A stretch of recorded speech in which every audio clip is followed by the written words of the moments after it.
What's up, guys? We're here at the Polar Championship. Another interview while we can. Mr. Ladwig, we don't live in the same part of the country, so kind of getting the interview while we can. But I appreciate your time and doing it. So let's kind of talk about, kind of backtrack a little bit. Obviously, you drive the only Fendt Prostock in the United States. Everybody remembers you having the Case IH tractor. You've kept the name. Kind of give the backstory of the name, never giving up first, before we kind of dive into the rest of it. Sure. Our oldest son, Bryce, when he was age 6, was diagnosed with bone cancer called Ewing sarcoma. And at the time, we had a cast rear end Prostock called Madness. And life priorities changed, and we sold the tractor and took care of Bryce. He's 23, cancer-free, doing good. Right. And so never giving up on the side. There's a heart and a cancer ribbon. A lot of meaning behind it. Hoping to get him behind the seat once this year, maybe. Yeah, that would be Pretty cool. A great story. Yep. So we talked about before, you had Case IH, obviously. Yep. What kind of led and went into doing something completely, I don't want to say out of left field because it's done over in Europe, but just something completely different than anybody here has ever seen? I wish I could take credit for it, but I can't. Really? Yeah, I mean, we outgrew the hood on the old tractor. Okay. And we started pricing sheet metal and Luke coolers from the Netherlands. Okay. Very good friend of the Wildmans. Yeah. Asked about putting a Fendt hood on it. And at the time, we just parted out the old tractor literally and started from scratch and built a brand new one. And so that was his idea. Robbie Lumpke does all our motor work. Okay. And he was going away from the red motor program. And to be honest with you, at this level, yeah, it's designed after a green motor, but there's nothing stock on it. Robbie is 2 hours away. He's a great guy to work with, and that's why we went with the John Deere motor, because there's a lot of value to him being close. Oh, absolutely. I mean, I know how that is because how far I travel to go dyno my stuff. And so if something happens, it's not the easiest to get there, but right. I did not know that about Lucian though, because I remember Lucian coolers as a kid. He was at the National Farm Machinery Show with Kirby Loose so many years ago, and probably one of my most vivid memories of a pull-off in National Farm Machinery Show history, aside from Mr. Don Masterson, never he would get to pull-off, was the parishes versus Lucian coolers and everything at the pull-off that year. Yeah. He's a good guy. I mean, I've known him for 15 years, 20 years, and just we knew it was going to raise some eyebrows, good and bad, because that's a John Deere motor and a Fendt tractor. There's nothing Fendt about it, but and again, at this level, there's not a stock piece of John Deere International. Doesn't matter what color it is. Nothing is stock under the hood. But I thought you did enough digging going back. Fendt tractors had a Deere motor in them on the small. I wish I could, supposedly. I think, yeah. So, I mean, that was kind of our argument for everybody. It's like, look, if it has a Deere motor under it and they had it, I mean, it's not cross-dressing at all. Right. I mean, the V8 guys have been doing it for a long time. Exactly. So it's, again, at this level and at the expense, there's just a lot of value to having your engine builder being close, and that's his project and that's his program, and that we're following and sticking to it. Right. So, talk to me a little bit more about where you're kind of going, where you start with pulling back into your roots. Because if you start out pro stock, that's a heck of a story by itself. Now, where did you start? I'm aging myself, but 30 years ago, there was an association called West Central Illinois, and back then they had a P pump 3x4 class. Okay. And that's kind of where we cut our teeth. Kind of like hot farm now almost. Yeah, kind of. I mean, we were a 540 P pump with a 3x4 charger, no intercooler, no nothing. And then Badger State had a Prostock class, and our first turbo we bought from Dwayne Hook, the old T-Bone tractor. Okay. Yep, it was a 3.9. I think we paid $1,500 for it, and that was when we made the jump from that West Central class to Prostock. Yeah, so you've been in Prostock that long. A long time. Yep. So you've been around since the component chassis came in too. Yep. Kind of take me through that timeline and how things really started to change, because you mentioned the Hook family.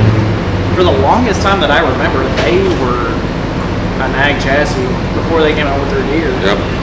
There was a time early that the components and the cast rear end chassis could compete fairly close to each other.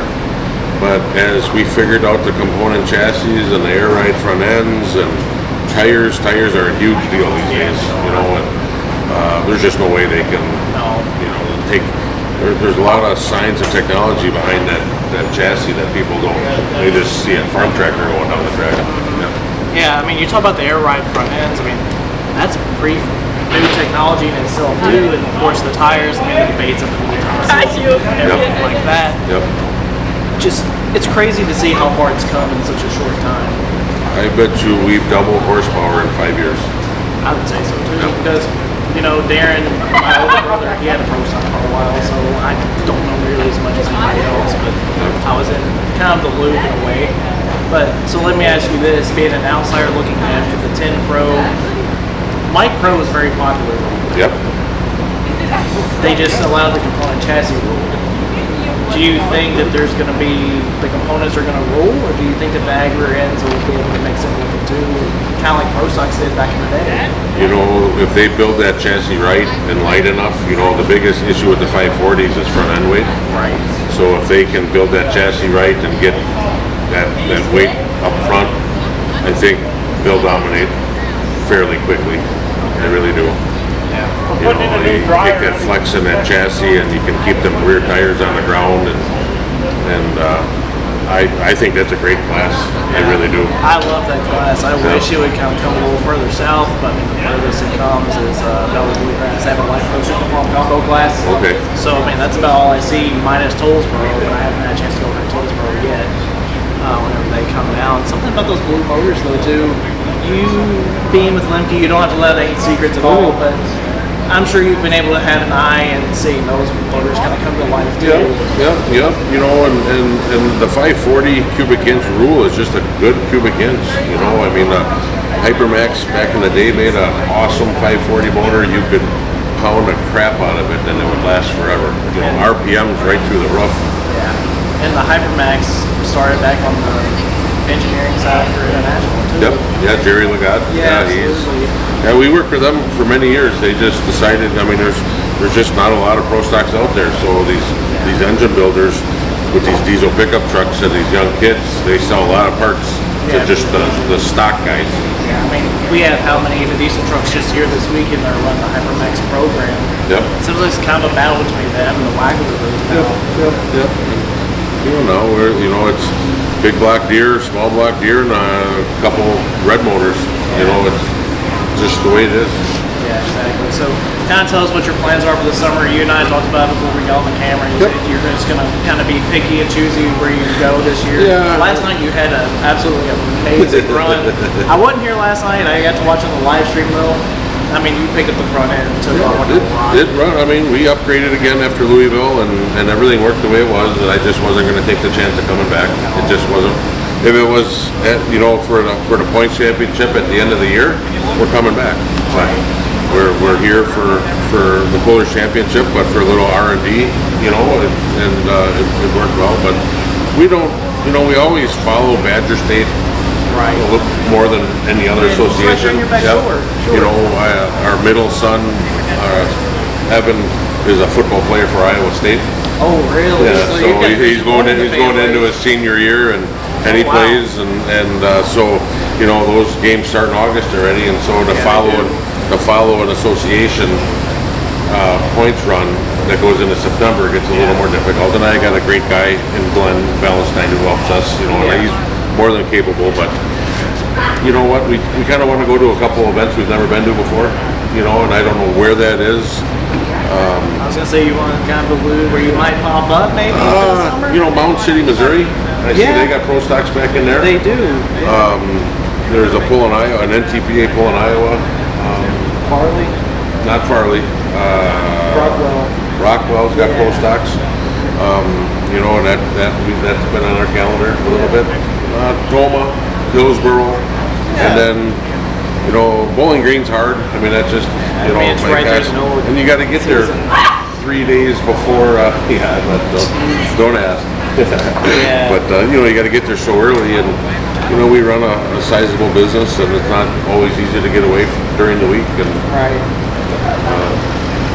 we'll see where we go. So what do you do back home whenever you're not on the track? I mean, that's kind of what... We own a crop insurance agency. Okay. And it's a fairly large independent agency, and Okay. we're all over the country. We have in the past, and our busy time is in the summer. Our deadline is July 15th, so that gets a little I mean, that cuts right into the season. Yep. Yeah. Yep. And so we've been doing it for almost 30 years now. So it runs. It does its own thing, but we're still involved heavily every day. So family owned. Yep, the family owned. We got a cow calf operation at home, and we don't run a lot of acres, just enough to support the cattle. But yeah, right. The kids are.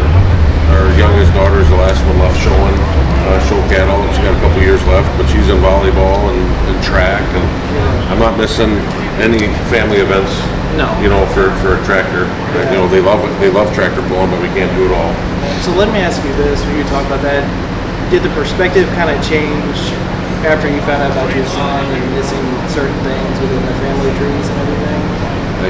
You know what?